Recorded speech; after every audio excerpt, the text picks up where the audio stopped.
పేదలకు ఎంతో వరంగా సత్యసాయి చారిటబుల్ ట్రస్ట్గా చెప్పుకోవచ్చు. ఎందుకంటే ఈ యొక్క గ్రామీణ ప్రాంతంలో కాకుండా వివిధ జిల్లాల నుంచి వచ్చేటువంటి హార్ట్ పేషెంట్లకు సత్యసాయి సంజీవని అనేది ఒక వరం లాంటిది. దీనికి సంబంధించి నిర్వాహకులు శ్రీనివాస్ గారు ఉన్నారు. సార్ చెప్పండి, ఎలా అనిపిస్తుంది వీళ్ళందరినీ చూస్తుంటే? మీ మూమెంట్ ఏంది, మీ ఫీల్ ఏంటి సార్?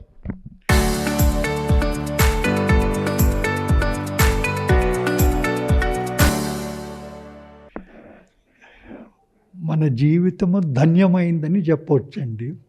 ఎందుకంటే మానవ సేవనే మాధవ సేవ అన్నట్టు సేవ కంటే మించింది ఏముందండి జీవితంలో. ఈ భాగ్యం ఈరోజు మన కొండపాకలో సిద్దిపేట జిల్లాలో ఈరోజు 500 పిల్లలకి జీవిత దానం చేసే భాగ్యము ఆ పరమేశ్వరుడు మనకి కలిగించాడంటే అది మాటల్లో చెప్పే విషయం కాదు కదా.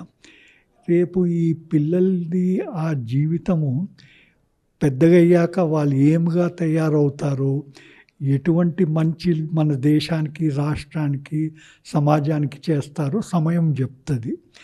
ఫ్రీ అనేది డబ్బు మాత్రము ఫ్రీ కాదు. ఇది వాళ్ళు మన సొంత పిల్లలు, మన కుటుంబ సభ్యులు అనుకొని చేయడం అనేది అది ఒక ఉత్తమైన దైవ భావనము.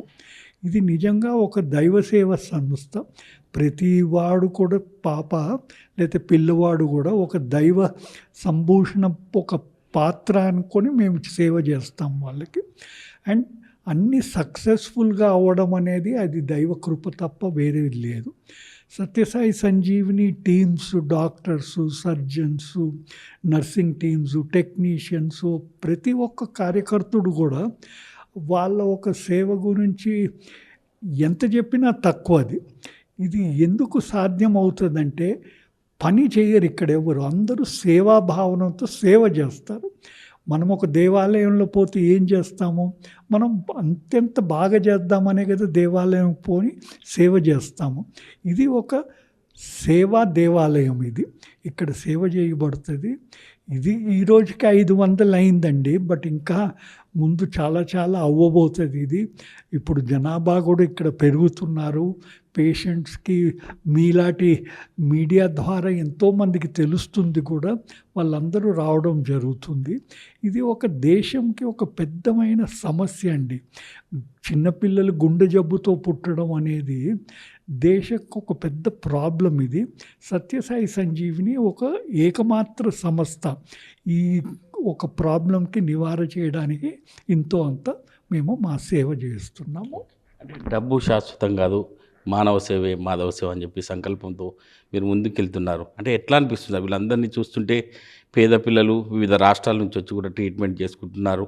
అంటే మీ ఫీలింగ్ ఎలా ఉంది సార్? అలా ఫీలింగ్ అనేది ఇది ఒక అనుభవం అండి. అన్ని ఫీలింగ్స్ మాటల్లో చెప్పడం కష్టం. ప్రేమ, సేవ అనేది ఆ భావము అది ఒక అనుభవం. అది మీరే అనుకోండి, ఇప్పుడు ఒక చిన్న పాప అరే బతుకుతుందా లేదా, ఆ తల్లిదండ్రులు ఏడుస్తూ కష్టపడుతూ మన దగ్గరికి వచ్చినప్పుడు ఆ దైవ కృపతో మన డాక్టర్స్ ఒక సేవలతో ఆ జీవితం కాపాడామంటే దానికి అటువంటి అనుభవం ఎక్కడ ఉండదు కదండి. డబ్బుతో మీరు ఏమన్నా కొనుక్కోవచ్చు ఈ రోజుల్లో, బట్ ప్రాణదానం అనేది మీరు డబ్బుతో ఇవ్వగలుగుతారా? సాధ్యమే కాదు కదా. అది మీరు చేయగలుగుతున్నారంటే అది ఒక పరమానందం అనండి, బ్రహ్మానందం అనండి, ఏమన్నా అనండి, అది ఒక అనుభవము. ఇది మీ యొక్క జీవితం ఒక తరీకా అయిపోతుంది మన దగ్గర. ఇదే చేసేది నేను అనుకుంటాను. ఇది ఒక పరమ భాగ్యము, అంతకన్నా నేను ఏమనుకోనండి. ధన్య భాగ్యము. ఈ సేవా అవసరం మనకి కలిగింది. ఆ పరమేశ్వరుని మనం ప్రార్థిస్తూ ఆయనకి కృతజ్ఞత చెప్పుకుంటాం మేము.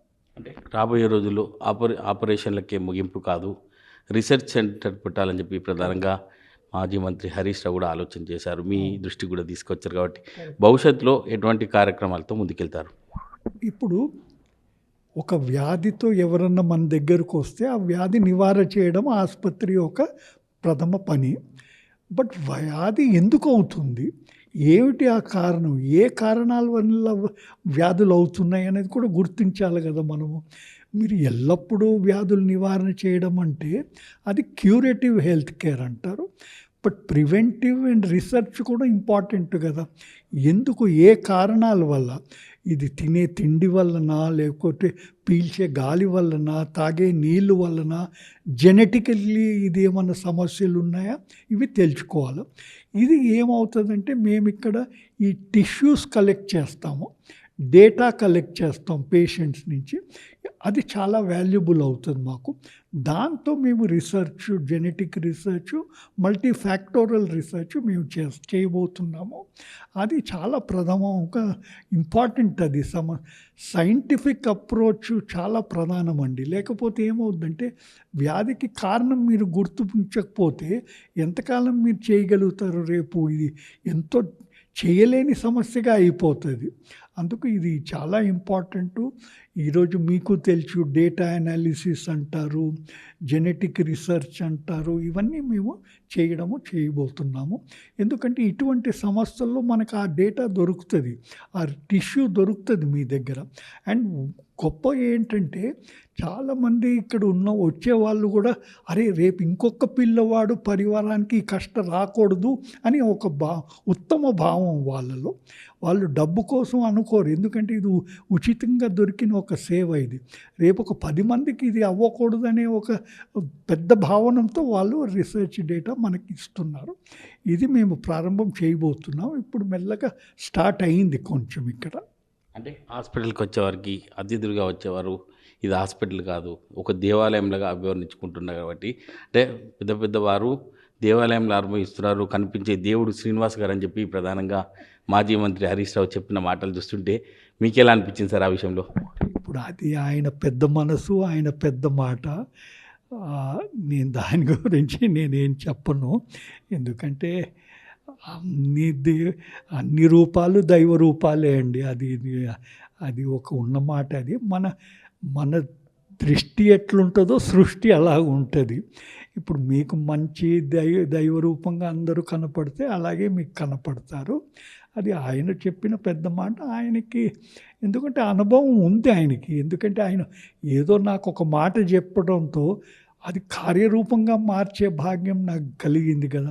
ఇంతమంది ప్రజలకి, పిల్లలకి సేవలు చేసే భాగ్యం అంటే అందుకు ఆయన ఆ మాట అంటుంటాడు. ఇట్లా నిజంగా ఇది ఒక శిలారూప దేవుడు కాదు ఈయన ప్రత్యక్షంగా మనకు ఒక దేవుడు అన్నట్టు చెప్పడం ఆయన ఒక పెద్ద మనసు, ఆయన ఒక గుండెలో వచ్చిన మాట అది ఆయన. అంటే శాశ్వతంగా ఉండేటువంటి సత్యసాయి సంజీవనికి సంబంధించి శాశ్వతంగా పేదలకు ఒక వరంలా ఉంటుంది.